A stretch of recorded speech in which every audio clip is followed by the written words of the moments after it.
Cek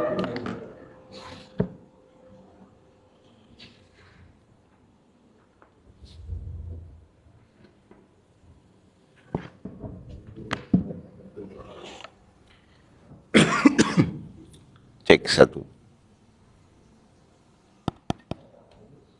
Ini nggak tahu gimana.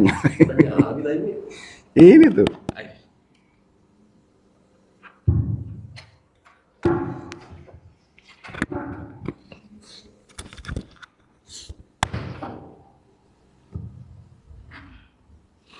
Cek.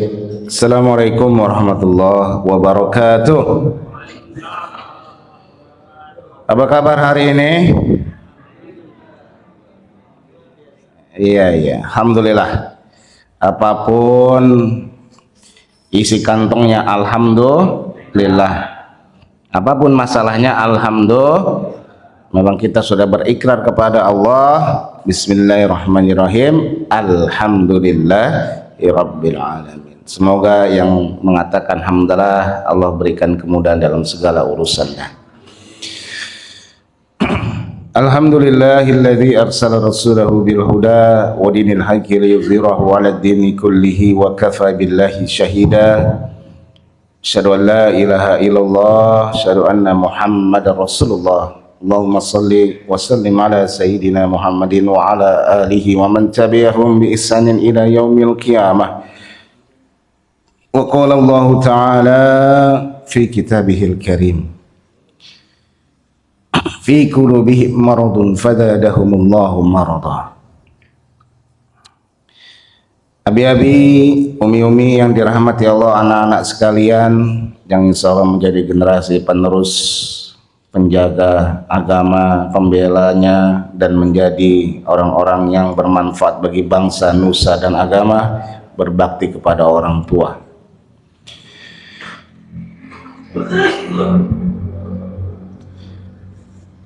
Hari ini insya Allah kita mengkaji dari sebuah kitab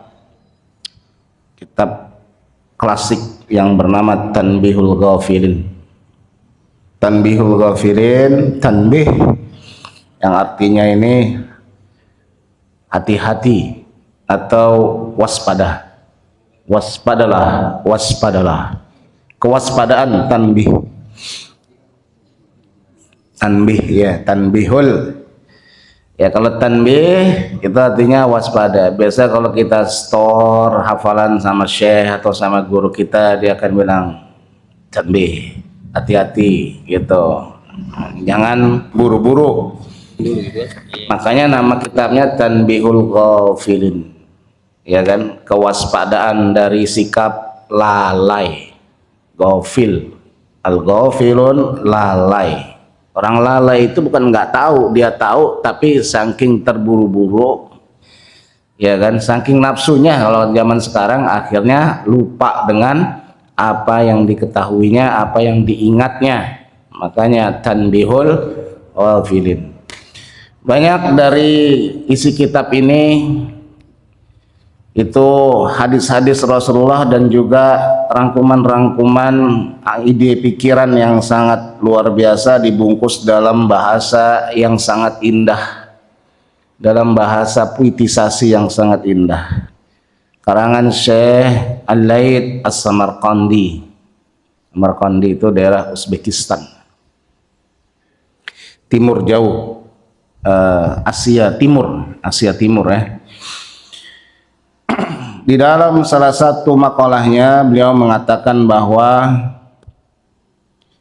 ada beberapa ciri orang-orang yang akalnya itu sehat atau tanda-tanda akal yang sehat.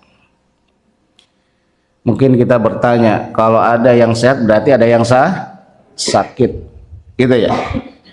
Dan memang kemudian dijelaskan bahwa ada orang, memang manusia itu diberikan akal.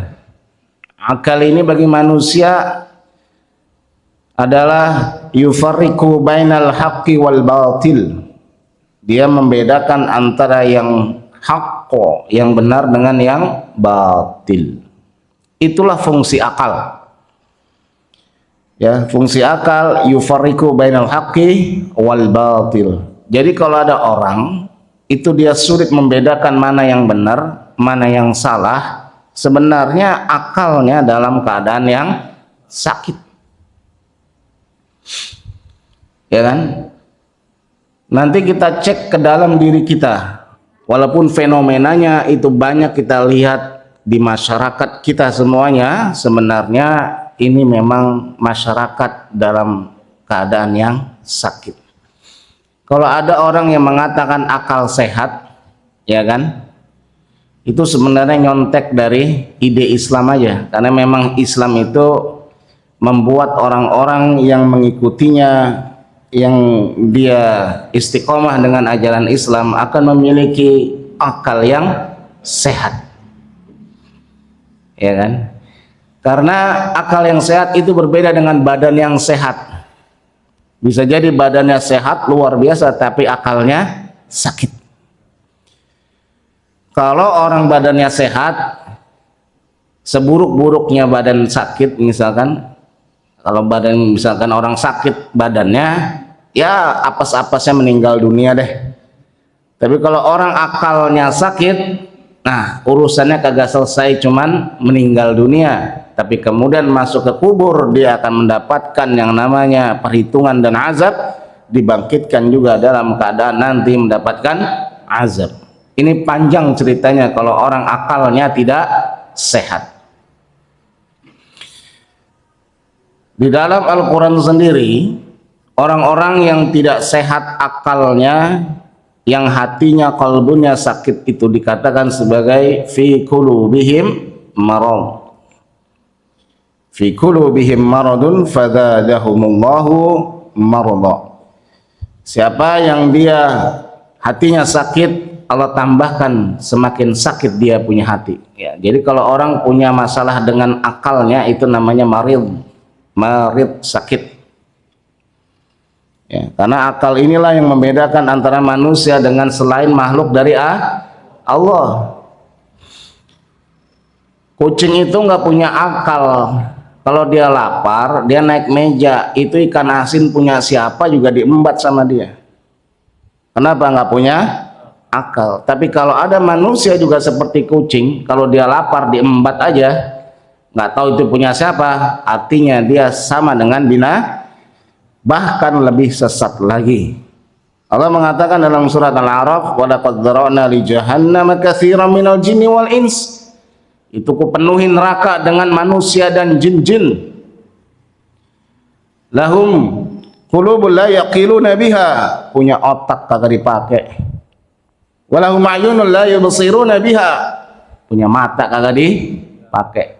Walahum adhanun la yasma'una biha, punya telinga kagak nggak bisa dengar. Ulaika kal an'am, mereka lebih sesat daripada binatang ternak. Balhum adall, bahkan lebih sesat lagi. Jadi kalau orang misalkan akalnya sakit, itu dia punya potensi lebih sesat daripada binatang ternak. Bayangkanlah itu. Dan sudah dipastikan dia memasuki namanya neraka, karena yang dimasuki neraka itu walaqad dzara'na li jahannama katsiran minal jinni wal ins, manusia yang dia itu sudah kehilangan dan rusak akalnya. Itu kira-kira. Udah siap Bapak-bapak, Bu-ibu? Mau tahu kira-kira yang akal sehat bagaimana?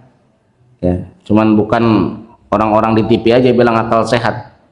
Dalam Islam juga ada akal sehat. Yang ngomong akal sehat belum tentu sehat juga akalnya. Minum dulu ya. Bismillah.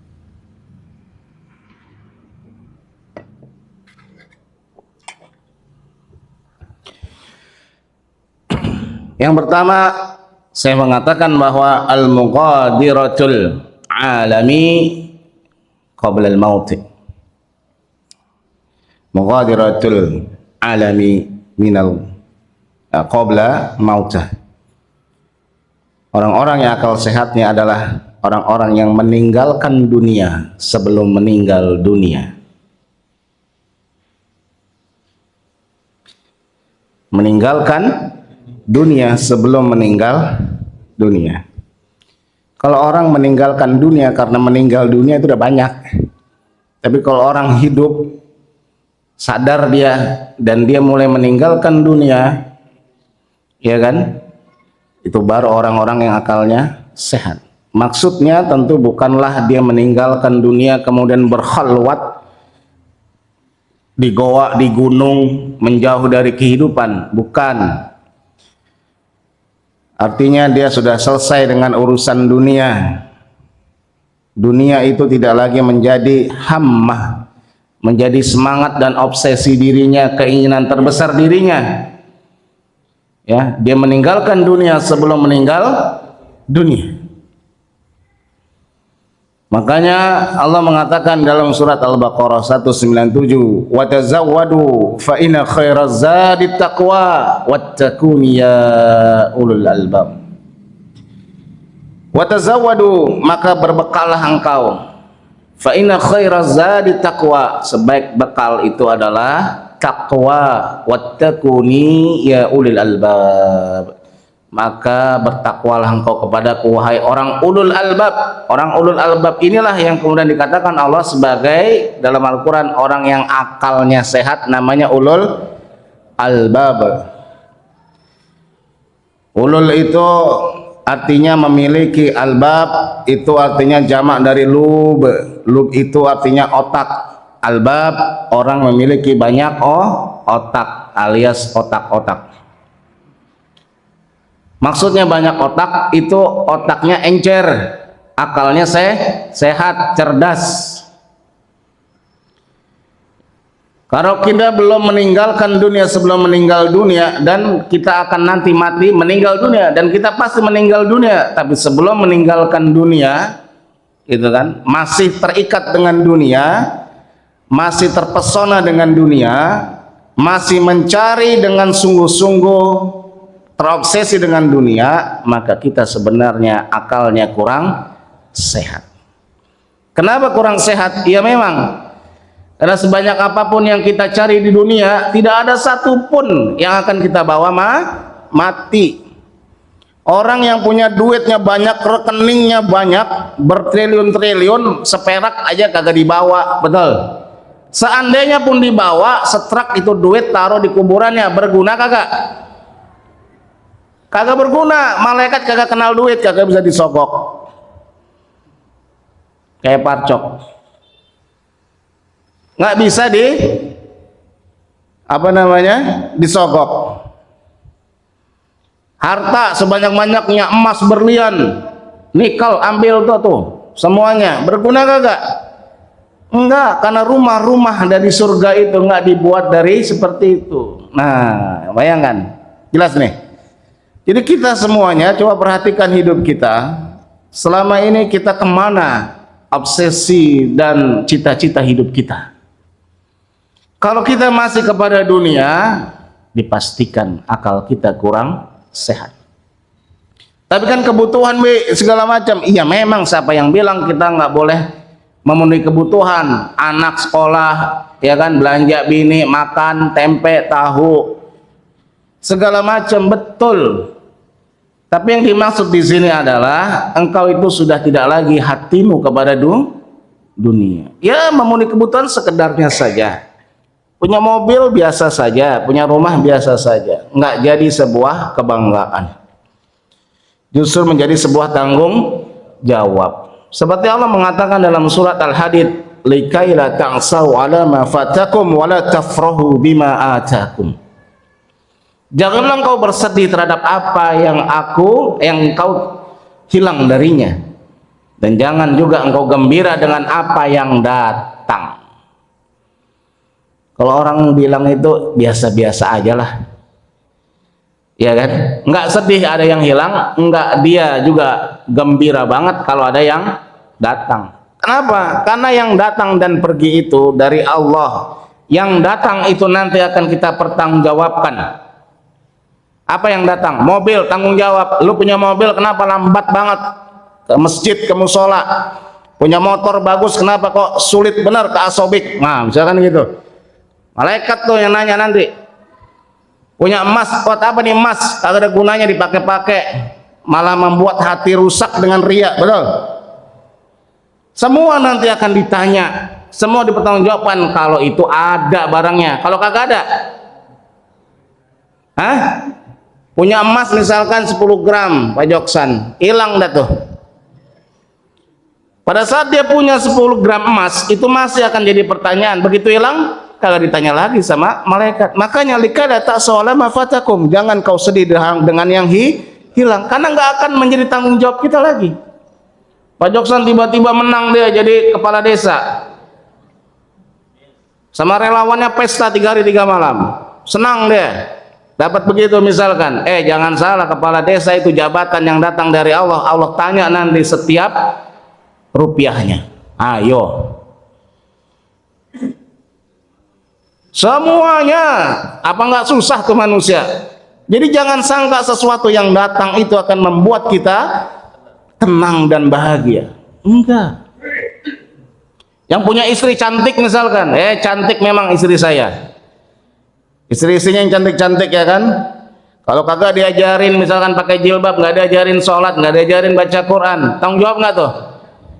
Iya, sama tanggung jawab. Begitu hilang tanggung jawabnya. Makanya jangan sedih kalau ditinggal, jangan gembira kalau ada yang datang. Biasa aja, biasa aja. Semua yang datang itu akan jadi tanggung jawab. Semua yang hilang diambil tanggung jawab kita dari diri kita.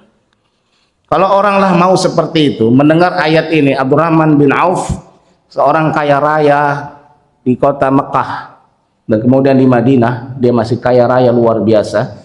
Mendengar ayat ini dia benar-benar luar biasa. Kemudian dia menjual, menghabiskan semua uangnya untuk membeli kurma yang busuk,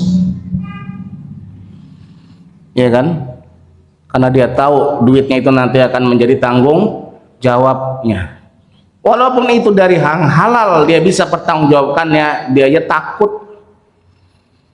Dia aja takut. Apalagi kita yang duitnya banyak, yang subhat, yang kagak bener. Loh, coba mikir deh. Hidup ini cuman sebentar saja, coba dipikir-pikir. Makanya Syekh mengatakan al-mughadiratul alami qabla al-mauta, meninggalkan dunia sebelum meninggal. Meninggalkan tuh beda dengan meninggal dunia. Meninggalkan itu dengan kesadarannya, dia meninggalkannya. Tapi kalau meninggal dunia karena modar memang, betul ya, modar udah meninggal dunia. Tapi kalau dia kelihatan orang-orang yang dia tuh sudah meninggalkan dunia, ya kan, jarang ada di luar, selalu ada di dalam masjid, ya kan, meninggalkan dunia. Seringnya ada di masjid dibandingkan ada di luar. Itu yang pertama, kita bisa berkaca dari perkataan itu. Yang kedua, dikatakan bahwa Syekh kalimatahu wa kalimah qablal qalbun wara'i qalbih, perkataannya atau kalimatnya itu berada di belakang hatinya. Perkataannya berada di belakang hatinya. Kira-kira gimana tuh Bang Dede yang lagi gosok-gosok mata, sepet banget? Perkataannya di belakang hatinya.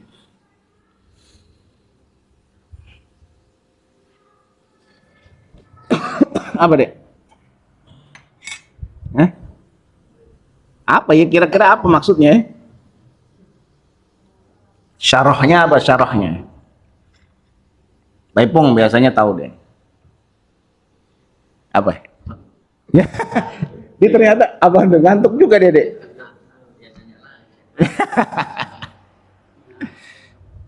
Perkataannya berada di belakang hatinya.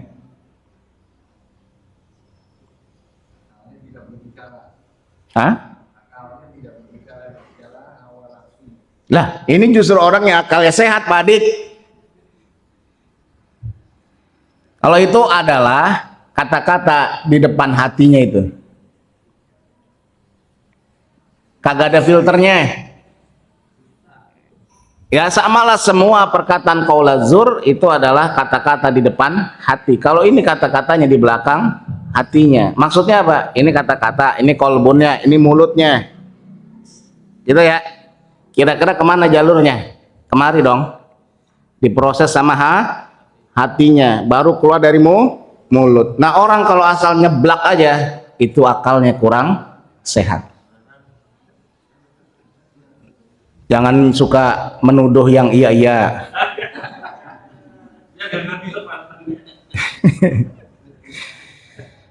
Makanya orang itu Allah mengatakan dalam Al-Quran, ya ayyuhalladzina amanu taqullaha wa qulu qawlan sadida.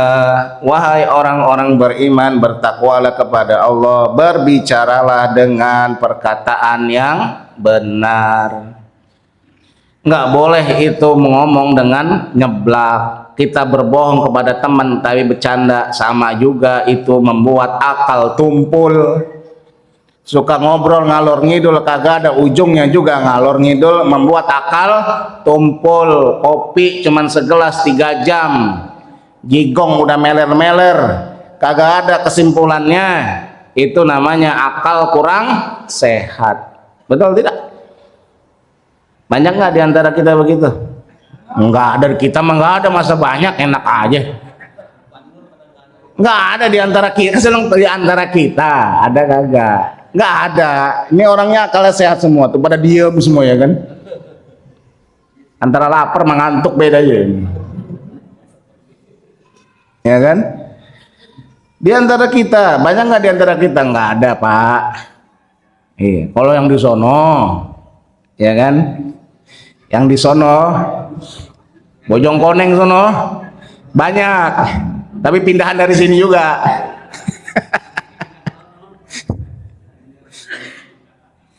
Ya, jadi yang namanya orang ngomong itu pak, makanya dikatakan bahwa kalimatnya itu berada di belakang hatinya.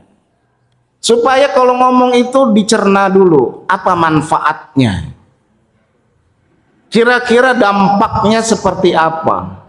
Dan dalam teori komunikasi itu sebagai feedback namanya. Kalau saya ngomong ini, feedbacknya nanti bagaimana? Dilematisnya sering kita akan kena gitu. Kayak misalkan sama bini gitu kan, gimana pak, enak gak masakannya? Mau ngomong bener, nanti dia ngambek, marah kan gitu. Kalau mau dibilang bohong tapi gimana, ya pokoknya gimana yang buat dia seneng kan gitu. Nggak enak banget ini, asin gitu kan. Nah bini kira-kira gimana gitu, dari pagi ngurusin anak, nyetrika, nyuci ya kan, segala macam, dia masak sayur asem, kita makan, asinnya luar biasa, terus kita bilang mau gimana? Hah? Kalau bilang asin banget nih kagak enak ya kan, dia udah capek. Ya kan, lihat apa yang akan terjadi kalau kita ngomong seperti itu kan, gitu kan. Yang kedua, Rasulullah mengajarkan jangan yang namanya melaknat atau melaknat makanan.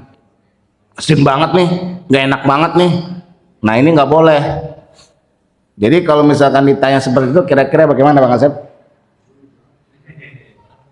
Hah? Bukan ditanya seperti itu, enak kagak walaupun sayur asamnya asin banget. Enak cuman asin gitu.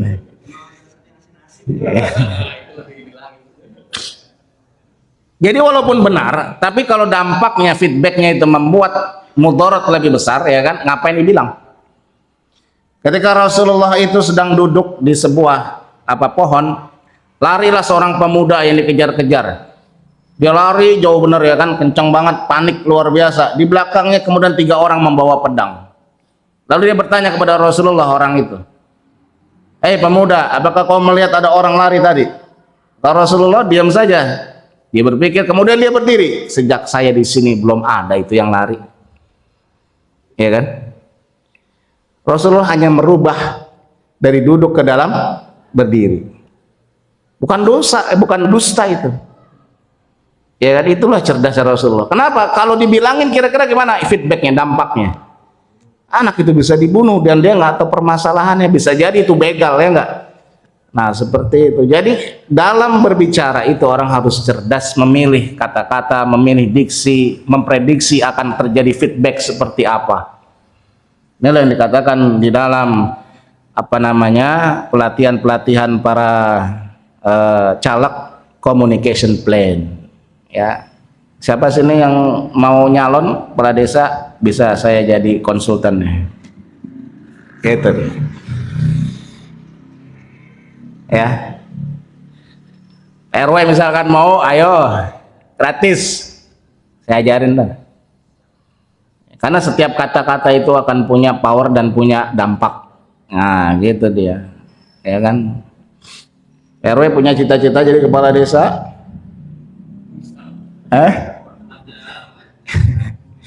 ngobrol dulu sama Pak Joksan dah, kira-kira bagaimana mudarat dan enggaknya gitu kan.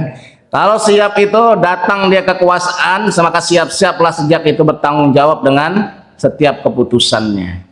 Ada satu orang yang kelaparan, ada satu orang yang tidak terurus di penghasilan, siap-siaplah untuk menerimanya. Menerima maksudnya konsekuensi dunia akhiratnya. Seperak aja kita korupsi, kena kita di dunia, apalagi di akhirat. Nah, itu. Kira-kira enak kagak kekuasaan tuh? Kagak enak. Sampai Umar bin Khattab aja bilang, Masya Allah, hadza bala, ini benar-benar musibah. Dikasih kekuasaan dia mengatakan bala. Kalau orang senang banget, hadza nikmat. Ya, itu yang kedua. Mau diulang dulu Pak RW yang cerdas ini. Yang pertama tadi apa? Kalau akalnya sehat. Tuh ya kan? Dia mikirin aja, masih lama, 2029 ntar, ya kan. Yang pertama meninggalkan sebelum meninggal dunia. Jangan meninggal dunia kalau pas modar, Pak. Dari sekarang sudah punya planning meninggalkan dunia. Nanti kalau dunia ditinggalkan, datang kepada akhirat, dunia yang akan datang dengan hina. Wa tatsud dunya wa hiya ragimah. Dalam satu hadis, maka al-akhirati niyatahu ja'ala amrohi, Allah akan memudahkan segala urusannya, ya kan. Kemudian wa ja'ala ginahu fi qalbi, Allah berikan itu yang namanya kekayaan di dalam hatinya. Wa tatud dunya wa hiya ragimah, nanti datang dunia itu dengan hina, Pak RW. Datang dengan hina. Maksudnya dengan hina, ya dia datang sendiri, kagak dicari-cari, kagak diobsesi, datang sendiri. Asal niatnya akhirat. Kalau Pak RW niatnya akhirat, jadi kepala desa, mau yang namanya semua warganya itu beriman, bertakwa, sholatnya bagus, mau seperti itu, insya Allah Allah datangkan itu kekuasaan dengan hina. Sepakat semua warga Pengasinan mengangkat Pak RW. Nggak ada pemilihan lagi, kagak pakai duit lagi, nggak usah bagi-bagi sembako lagi, nggak usah amplop-amplop lagi, nggak ada serangan pagi, yang ada serangan malam, tahajud. Itu dia. Saya ngomong apa ini ya? Yang ketiga, bana qabrihi qabla ayyudkhila fihi. Bana qabrihi, membangun kuburnya sebelum memasukinya. Membangun kubur, Bang Nanang. Membangun kubur, ngapain bangun kuburan, Be? Akhirnya ntar dia beli tanah di situ, ya kan. Nih, gua di sini, gua pesen sini, ya kan. Dibangun, mulai dia pakai bata segala macam jadi rumah di kuburannya. Bukan, membangun kubur itu maksudnya mana, Dek?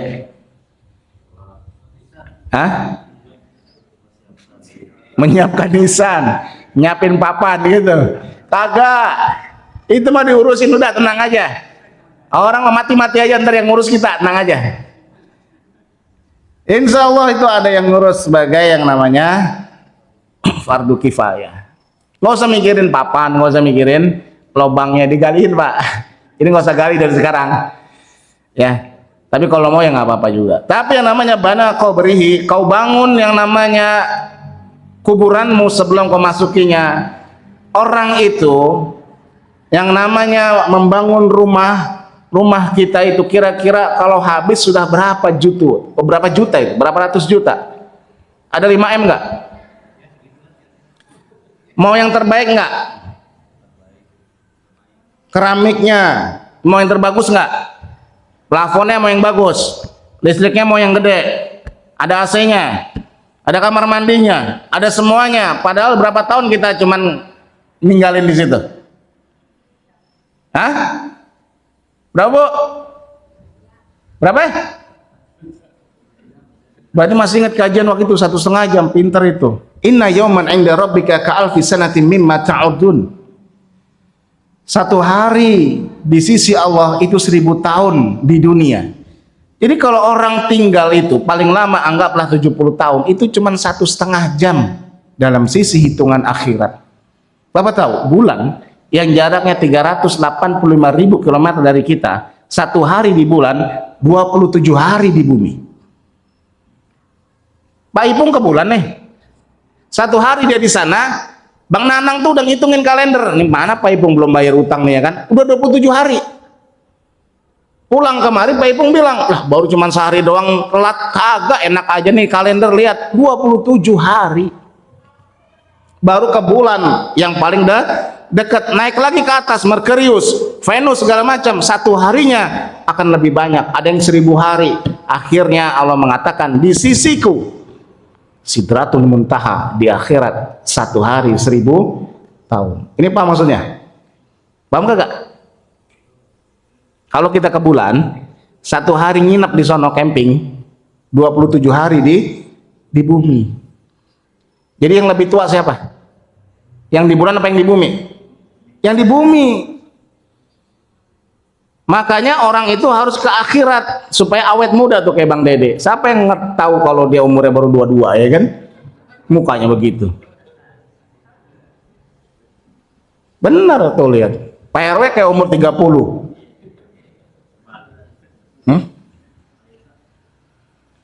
Beneran, orang-orang ormas, orang-orang masjid, orang-orang yang penyimak Al-Quran itu kelihatan muka-mukanya bercahaya dan awet muda. Anti gravitasi.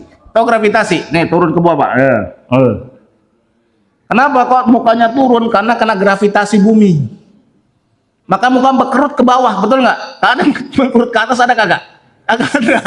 Mengkerut semuanya ke bawah, kagak ada yang ke atas gitu. Gravitasi, kenapa? Terlalu cinta dunia, mengkerut mukanya. Tapi kalau orang dia kepada Al-Quran, orang yang hatinya kepada akhirat, dia anti gravitasi, awet muda. Rasulullah itu kagak ada kerutannya. Para sahabat segala macam itu nggak ada kerutannya. Tuh lihat muka-muka tuh, ada kerutannya kagak? Kagak ada. Yang ada bekas kerikan aja. Ya. Bana qabrihi bana qabrihi qabla ayudkhila fihi. Kau bangun yang namanya kuburanmu sebelum kau memasukinya, seperti engkau semangat membangun rumahmu. Dibela-belain, betul? Nah, bela-belain juga untuk bangun kuburan, sholatnya, baca Qur'annya terhias dengan indah nanti. Begitu masuk kita kuburan, itu terlukislah setiap ayat yang kita hafal, yang kita hayati, terbuat dari yang namanya manikam permata berlian. Saya pernah di Pontianak, dia mati suri. Ketika dia bangun di sebuah ruangan itu yang sangat indah, sebesar ya setengah ini dah, indah, dan setiap dinding-dindingnya itu ada ayat-ayat Al-Quran yang dia biasa baca, yang biasa dia hafal, yang biasa dia pelajari di pengajian, itu terbuat dari yang namanya berlian intan warna-warni yang sangat indah. Semua dinding-dindingnya dilapisin itu, tempatnya enak, sejuk segala macam.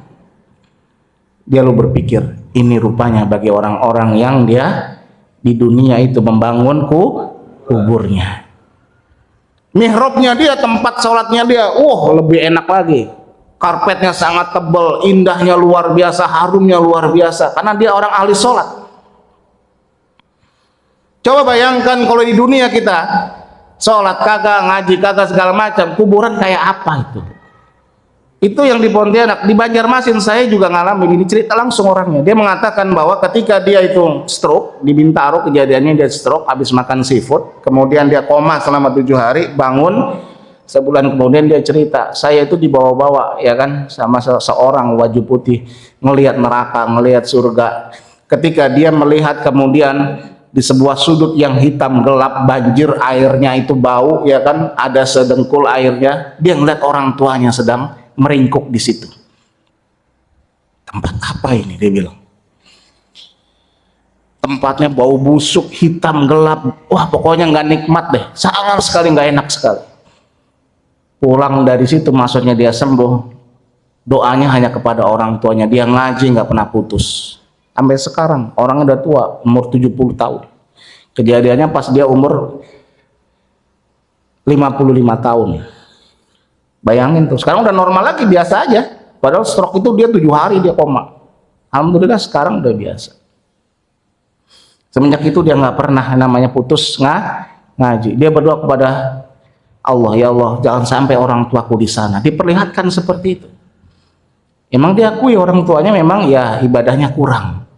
Hampir sama lah dengan ibadah orang tua kita mungkin gitu kan. Kalau yang ibadahnya bagus orang tua kita alhamdulillah. Kalau yang kurang bagaimana? Ini saya menyampaikan apa yang adanya aja dari orang tersebut gitu, sebagai pelajaran buat kita bahwa benar amal soleh kita, kebaikan kita ini itu nanti akan membangun kubur kita, ya. Dan di kuburan itu akan jauh lebih lama dibandingkan tinggal di rumah kita yang bagus itu, yang marmernya bagus, yang WC-nya wangi, yang adem. Itu cuma 1,5 jam aja, selama-lamanya kita tinggal. Kalaupun mati sebelum itu ya kan, bini nikah lagi, habis dah tuh. Dia tinggal di situ sama suami yang baru, kita yang bangun, kita yang beli, ya kan, nangis dah.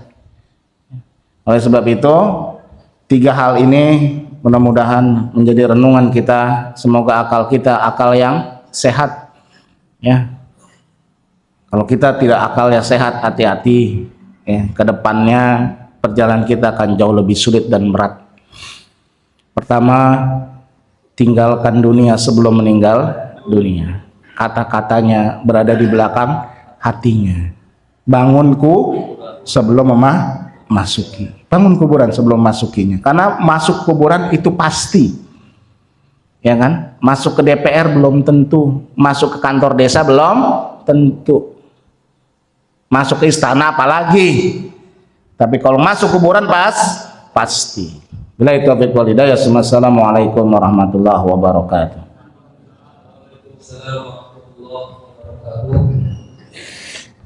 Alhamdulillah Rabbil Alamin. Kami ucapkan banyak-banyak terima kasih kepada guru kita yang telah menyampaikan materinya pada pagi hari ini. Sebelum ditutup masih ada waktu, mungkin ada yang ingin ditanyakan. Monggo silakan Pak Haji Ipung.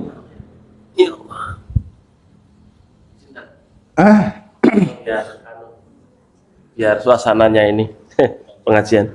Bismillahirrahmanirrahim. Assalamualaikum warahmatullahi wabarakatuh. Waalaikumsalam. Sebelumnya terima kasih atas kajian pada pagi hari ini. Yang pertama yang saya mau tanyakan adalah tentang ubudunya ya. Definisi ubudunya, kita tidak menafikan bahwa kita sebagai seorang suami atau sebagai tulang punggung adalah orang-orang yang berjuang untuk anak-anak kita. Nah itu juga yang pertama yang harus saya tanyakan.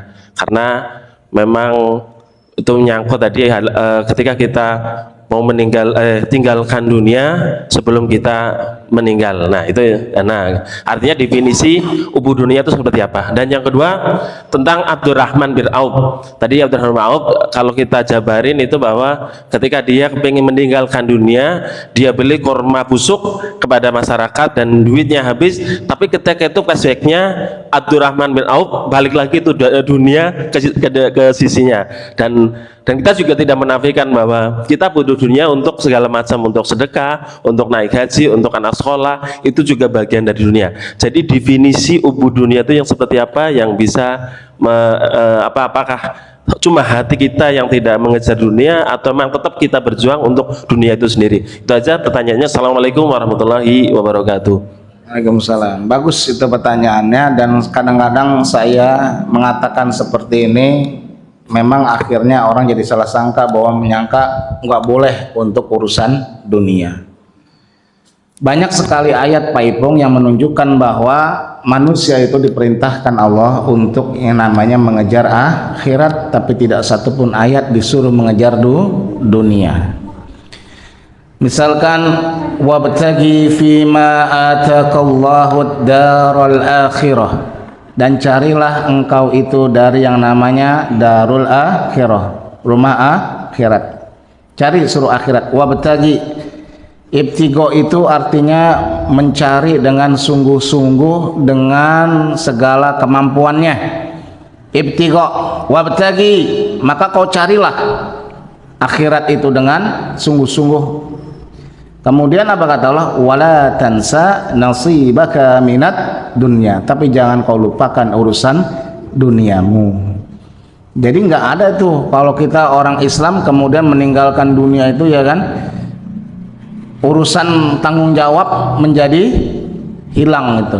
Misalkan, ya kan, Pak Ipung benar-benar mencari akhirat di masjid aja, ya kan, sholat aja, wirid aja, salah itu. Kemudian istri nggak dinafkahi, kemudian anak nggak bayar SPP gitu kan, ntar bilang dari Allah itu ntar, ya elah, itu amat.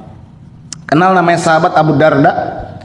Abu Darda itu, ya kan, luar biasa dia, yang namanya ahli ibadah luar biasa. Dia itu maunya itu puasa setiap hari, sholatnya maunya panjang setiap hari, ya kan. Sampai istrinya ketika ditanya Salman Al-Farisi ke rumahnya, mana Abu Darda? Aina Abu Darda? Dia tidak butuh lagi dengan dunia. Dia sudah berada dalam akhiratnya. Wah, gitu dia. Akhirnya dimarahin Abu Darda sama sahabatnya Salman Al-Farisi. Wallahu haqqo, Allah punya hak, istrimu punya hak, anakmu punya hak, badanmu punya hak. Itu Pak Ipung. Jadi dalam Islam saja kalau ibadah berlebihan meninggalkan dunia itu juga ditegur. Ya kan, asik ibadah di sini, asobik udah selesai, dia nginep lagi sini, ya kan, nungguin sampai hari Sabtu. Pulang bini kasihan, anak juga perlu dibina, betul. Bantu bersih-bersihin toren apa kayak gitu. Alasannya aja kadang-kadang orang kabur dalam urusan dunia, tapi kabur ke akhirat, ke masjid. Pelarian jadinya nanti itu. Jadi dikatakan hubud dunia, Pak Ipung, kita lihat di dalam ayat 24:37. Allah mengatakan rijalul la tulhihim tijaratu wala bai'un an zikrillah. Orang-orang yang tidak dilalaikan oleh perdagangan dan jual beli dari zikir kepada Allah. Artinya dibolehkan berdagang, dibolehkan jual beli, dibolehkan untuk memenuhi kebutuhan keluarga, asal jangan lupa engkau berzikir kepada Allah waktu sholat, waktu ta'lim. Betul? Itu saja, ringan saja. Tapi kalau kegiatan dunia kita sudah menghalangi kita, menyulitkan kita untuk beribadah kepada Allah, susah kita cari celah waktunya, capek luar biasa. Nah, disitulah dikatakan hubud dunia, cinta dengan dunia. Bahkan dia benar-benar ngejar dunia banget. Nah, itu ukur aja sendiri kira-kira bagaimana kita, ya kan? Pak Firly kan sering juga di masjid dia, tapi kan juga dinafkahi istri dan anaknya, dibandingkan kita yang jarang ada di masjid, kan gitu. Tetap ada gitu. Tapi di dalam hadis kan dikatakan bahwa kalau kau kejar akhirat, nanti kudatangkan dunia. Begitu dia. Artinya Allah ringankan, kalau kau benar-benar kepadaku, kudatangkan yang namanya dunia. Bahkan Allah menjamin barang siapa orang yang beribadah, dia pun tidak akan kelaparan. Falyabudu rabb hadzal bait, maka engkau beribadahlah kepada pemilik rumah Ka'bah ini, ya kan. Kemudian apa ayatnya? Alladzi at'amahum min ju', maka kuberikan kau makan. Lihat, ibadah dapat makan, dijamin sama Allah dapat makan kalau beribadah. Wa amanahum min khauf, lihat itu, ya kan, butunnya aman, batinnya tenang. Butun itu perut, Pak, batin itu jiwa. Butun dan batin diurus sama Allah kalau urusannya kepada beribadah. Jadi Allah tolong kita itu sebenarnya, ya kan? Obsesi terhadap dunia yang gede-gedean. Enggak semua orang Pak ditakdirkan itu kaya raya seperti Abdurrahman bin Auf. Banyak sahabat yang diuji dengan kemiskinan, ada yang sedang-sedang aja. Pak Ipung itu diuji sama Allah dengan banyaknya harta. Nggak perlu kita kemudian, wah enak jadi Pak Ipung, coba aja tanya jadi dia, enak kagak? Pusing dia ngurusin gaji, ngurusin THR, ngurusin mesin, ngurusin pajak, ya kan? Gue mau ogah, mau dia kaya kayak apa, gue juga ogah, gitu dia. Jadi nggak perlu kita ngukur dengan orang lain. Orang lain itu sudah dia punya takdirnya sendiri. Kita urus diri kita, bagaimana kita ini, akal kita sehat atau tidak. Jadi intinya hubud dunia adalah kalau kemudian itu dunia menghalangi kita kepada Allah dalam hal ibadah, dikatakan hati sudah hubud dunia. Dan dia nggak ada kemauan tuh, nggak ada kemauan untuk beribadah, nggak ada kemauan untuk taklim, ngaji, baca Quran, belajar, itu nggak ada. Ya, itu namanya hubud dunia. Kalau orang-orang ini benar-benar masya Allah hubul akhirah, yang semoga-moga dunia mencintainya. Bukan kita mencintai dunia, tapi dunia mencintainya. Nah, kalau dunia mencintai, dia akan datang karena dia cinta kepada akhirat, cinta kepada Allah dan Rasul. Gitu. Assalamualaikum warahmatullahi wabarakatuh. Wallahu a'lam. Waktu belajar lewat. Alhamdulillah sebelum ditutup dengan doa hati, saya selaku perwakilan lingkungan bersama siswa-siswanya, saya wabillahi taufiq wal hidayah. Sebelum ditutup ada kajian santunan anak yatim jam 8. Mungkin itu saja pengumumannya. Saya wabillahi taufiq wal hidayah. Wassalamualaikum warahmatullahi wabarakatuh. Waalaikumsalam warahmatullahi wabarakatuh. Kita tutup sama-sama kaji kita ini. Sebelumnya juga mohon doa untuk ayah saya yang sedang sakit, ya, mudah-mudahan disembuhkan oleh Allah, dan kita semua keluarga-keluarga yang sakit juga disembuhkan oleh Allah. Anak-anak kita, istri kita, keluarga kita semuanya disehatkan oleh Allah, dan insya Allah berkah buat kehidupan semua kita. Amin amin ya rabbal alamin. Bismillahirrahmanirrahim. Alhamdulillahi rabbil alamin, hamdan na'imin, hamdan syakirin, hamdan yuwafi ni'amah wa yukafi mazidah. Allahu yasfi, Allahu yasfi, Allahu yasfi.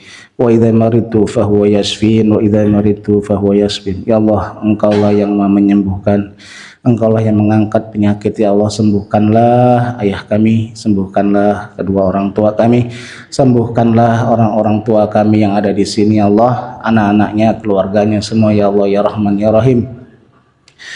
Rabbana atina min ladunka rahmatan wa hayyi lana min amrina rasyada. Mudahkan segala urusannya ya Allah dalam mengurus kehidupan dunia akhiratnya kami ini ya Allah.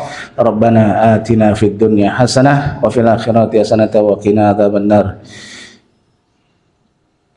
Tutup dengan kifaratul majlis. Subhanakallahumma wa bihamdika asyhadu an la ilaha illa anta astaghfiruka wa atubu ilaik. Assalamualaikum warahmatullahi wabarakatuh.